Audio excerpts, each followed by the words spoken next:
네, 오늘도 둘 중 한 종목은 방송에서 바로 공개가 되죠. 오늘은 암행어사 전문가님의 히든 종목입니다. 공개해 주세요.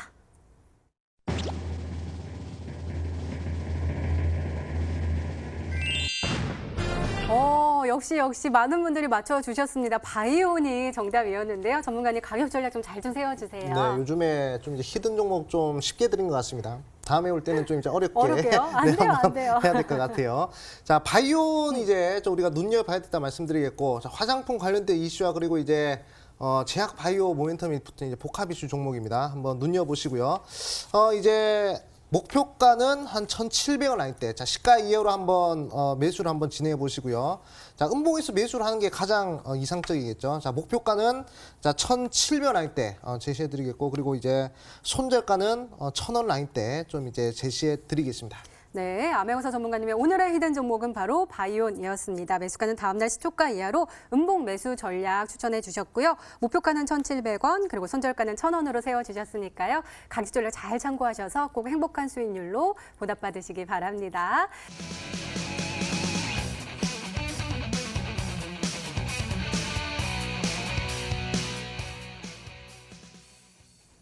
그러게요. 계속해서 나오고 있어요. 뉴스가요. 지지율이 계속해서 떨어진다라는 건데 제가 보니까 또 정책 수혜주, 그러니까 반대당 관련된? 정책 수혜주가 아닙니다. 그럼 뭐예요? 네, 반대당 수혜주는 아니고요. 그러면요? 실질적으로 아시겠지만 지금 지지율이 계속 떨어지고 있습니다. 지금 40%가 거의 마지노선이 아닌가 싶었는데 그 지지율이 지금 37%, 그 밑으로까지 빠지면서 34%까지 지금 계속해서 빠지고 있습니다. 그런 생각 본다면 지난달까지 37%였거든요. 그 매달 지금 지지율이 계속 빠지고 있다는 소리예요. 그럼 그런 상황에서 아시겠지만 제가 뭐랬어요? 2020년 4월에 총선이 있습니다. 이 총선을 이기기 위해서는 지지율이 높아야 돼요. 그래야 지금의 당 지지율 높아지고 당연히 아직 대선까지 이길 확률이 높아지는데 지지율이 이렇게 떨어져 버리면은 총선에서도 질 확률이 높단 말이에요. 그럼 어떻게든 간에 어떻게 했어요? 지지율을 올리기 위한 정책적인 이슈나 뭔가가 나와줘야 돼요. 근데 실제로 지금 지지율을 올리기 위해서는 뭐가 필요하냐? 적어도 대한민국의 경제 성장이 잘 되고 있다. 대한민국 경제가 굉장히 잘 진행되고 있다는 걸 보여주겠는데 그거를 가장 잘 보여주는 게 뭐냐 한다면 바로 우리 지수라는 거죠. 코스피 지수, 코스닥 지수, 이 지수가 뭐 연일 상승한다. 뭐 3일, 5일, 10일, 20일 연일 상승하면은 그 뉴스가 뜹니다. 코스닥 20일 연속 상승세, 뭐 10일 연속 상승세 계속 뜨거든요. 그래서 지수가 반등 나오게 되면은 주식 투자자분들도 당연히 이 심리가 돌아설 것이고 거기에 더불어서 이 지수를 보고 있는 사람들이 경제가 좀 좋아지고 있구나 하면서 지지율이 올라가는 경향이 있습니다. 그래서 과거도 마찬가지로 매번 이 선거가 있기 전에는 항상 지수가 반등나는 경향이 있었습니다. 그래서 본다고 한다면 이번 시정도 마찬가지로 이 총선이 있기 전에 이 지수가 반등 나올 것으로 예상이 되는데 중요한 게 뭐냐 한다면은 지수 반등을 뭘로 시키냐는 거예요. 그냥 올라가라고 해서 올라갈 수 있는 게 아니지 않습니까?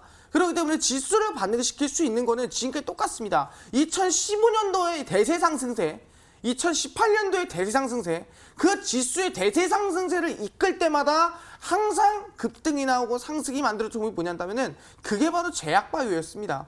그렇기 때문에 이번 지수의 반등세도 마찬가지 누가 제약바이오가 이끌어서 제약바이오가 상승 만들 가능성이 높다는 거예요. 그렇기 때문에 이번에 실려진 HLB, 티슈진, 헬릭스미스 정말 최악의 악재가 다 떴는데도 불구하고 다시 한번 호재를 만들면서 정말 억지로 끌어올리듯이 제약바이오 종목들 끌어올리고 있거든요. 그렇기 때문에 지금 상황 뭐냐? 지수를 끌어올리면서 동시에 제약바이오가 지수를 부양시키겠구나. 그럼 지금 상황에서 우리가 뭐다? 제약바이오가 단기 급등, 단기 상승할 종목이 충분히 나오겠구나 말씀드리겠고요. 오늘도 제가 가져온 상한가 후속주도 제약바이오다 말씀을 드리겠습니다. 네, 얼른 힌트 더 들어보고 싶네요. 마르스 전문가님의 두 번째 힌트입니다.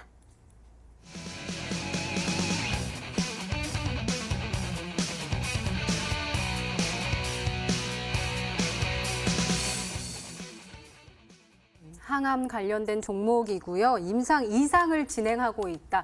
그 성공 가능성이 굉장히 높아 보이고 또 임상이라는 것이 제약바이오를 좀 끌어올리기 위한 재료가 되잖아요. 설명 좀 해주세요. 네, 굉장히 잘 계시는데 중요한 건 뭐냐면 지금 난치성 암이라는 거에 중심을 주셔야 돼요. 이 난치성 암이 뭐냐면 말 그대로 어려운 난자거든요. 그러니까 치료하기 어려운 암이라는 거예요. 그래서 본다고 한다면 난치성이 뭐냐면은 우리가 지금까지 살면서 우리가 나중에 걸리는 암을 후천적인 암이라 부르고요.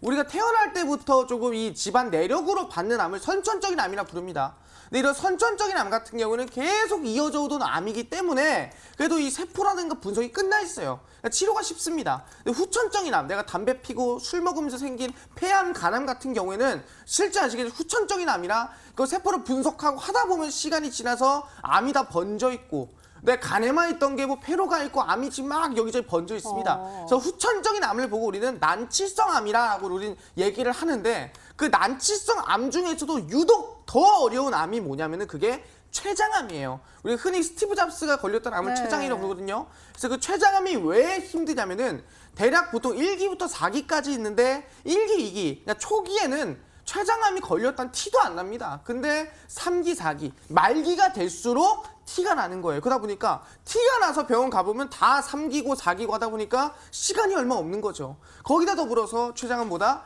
5년 동안에 살아남을 확률이 10% 미만인 암 중에 하나가 췌장암인 겁니다. 그 정도로 생존 확률이 높지 않은 게 췌장암인데 그 췌장암에 대한 항암제를 이번에 아시겠지만 만드는 제약바이오 기업이라고 말씀드릴 수 있을 것 같아요. 실질적으로 아시겠지만 중요한 게 뭐예요? 이 췌장암의 항암제에 대해 표적 항암제입니다. 1차 항암제가 화학 항암제인데 그보다 발전한 게 바로 분자 표적 항암제예요. 암의 이 체계를 망가뜨리거나 또는 암의 신호를 막는, 암이 더 이상 못 번지게 만들어내는, 암만 잡아서 죽이는 그게 바로 분자 표적 항암제입니다. 그렇기 때문에 거기에 대한 임상 이상이라면은 가장 기대감이 클 때입니다. 그렇기 때문에 이번에보다 난치성 암에 대한 항암제를 한다면은 충분히 임상 이상이라 한다면은 단기 급등이나 상한가까지도 한 번에 기대봐도 이상하지가 않을 종목이다 말씀을 드리겠습니다. 네, 한번 그러면 추리를 시작해 보도록 하겠습니다. 암행어사 전문가님 지금까지 나온 것들은 네네. 뭐 췌장암, 난치성암의 표적 항암제 그리고 임상 이상을 진행하고 있다 네. 정도예요. 처음에 이제 난치성 암에 그리고 이제 임상 이상 네. 좀 이제 진행한다 했을 때 이제 한미약품의 오. 포조티닙을 좀 생각했거든요. 이제 폐암 쪽 관련된 이제 임상 이상을 진행하고 있는데요. 상당히 지금 긍정적으로 좀 이제 긍정적으로 이제 흘러가고 있다라고 얘기가 나오고 있습니다.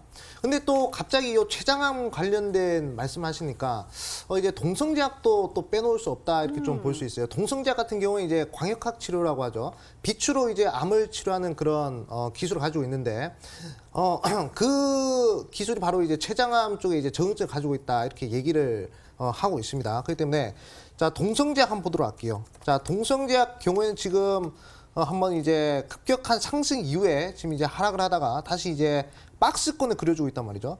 주가가 갑자기 이 상승한 데 있어서 좀 이제 박스권을 그려준다는 것은 그 이제 매집의 징후라고 볼 수 있습니다. 그렇기 때문에 이제 동성제약 아니면 이제 한미약품 이쪽으로 저는 보고 있어요. 근데 지수를 끌어올려준다라는 얘기를 했을 때도 이 한미약품일 것 같고 이제 동성제약 것 저도 오늘 한번 어떤 종목이 상당히 좀 궁금하다 말씀드리겠습니다. 네, 그렇다면 마지막 힌트까지 들어보면 종목명을 정확하게 알 수 있을까요? 세 번째 힌트 열어보도록 하겠습니다. 마르스 전문가님의 세 번째 힌트입니다.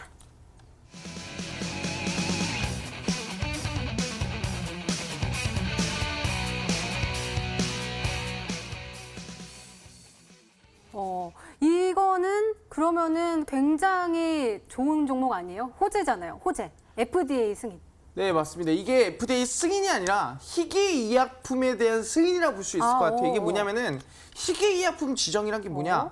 대부분의 이 희귀병에 걸리고 실질적으로 이 희귀병 치료제를 만드는 게 별로 없습니다. 왜? 희귀병이잖아요. 말 그대로 희귀한 암이고 희귀한 병이기 때문에 만들어봤자 그렇게 뭐 이게 경제력이라는 거 있지가 않습니다. 그래서 이 약들에 대해서 희귀의약품 지정을 해줘요. 어디서? 미국의 식약청 FDA에서 지정을 해주면은 실질적인 임상 기간이나 아니면 실제로 뭐 세금이라든가 모든 부분에서 굉장히 많이 이득을 보게 돼 있습니다. 그래서 FDA 미국의 이 희귀의약품 지정이 되면은 그거 이슈만으로도 주가가 20%, 30%, 100% 급등하는 경우가 굉장히 많았다 볼 수 있을 것 같아요. 실제로 과거에 녹십자셀이라는 종목 보겠습니다. 녹십자셀이라는 종목 보시면 아시겠지만 저점 대비해서 주가 상승세가 대략 거의 100% 가까운 우상향세를 만들었던 적이 있습니다. 거의 상한가를 보시면 아시겠지만 한 번 때리고요. 상한가 한 번, 실제 상한가 한 번 치고 그리고 2번 상한가 치고 거의 3번 상한가까지 치면서 주가 100% 이상 급등이 나와줬는데 왜 이렇게 올라갔냐? 바로 미국의 FDA 희귀약품 지정이 되면서 항암 신약이 그러면서 주가가 100% 이상 급등 났다 볼 수 있을 것 같고요.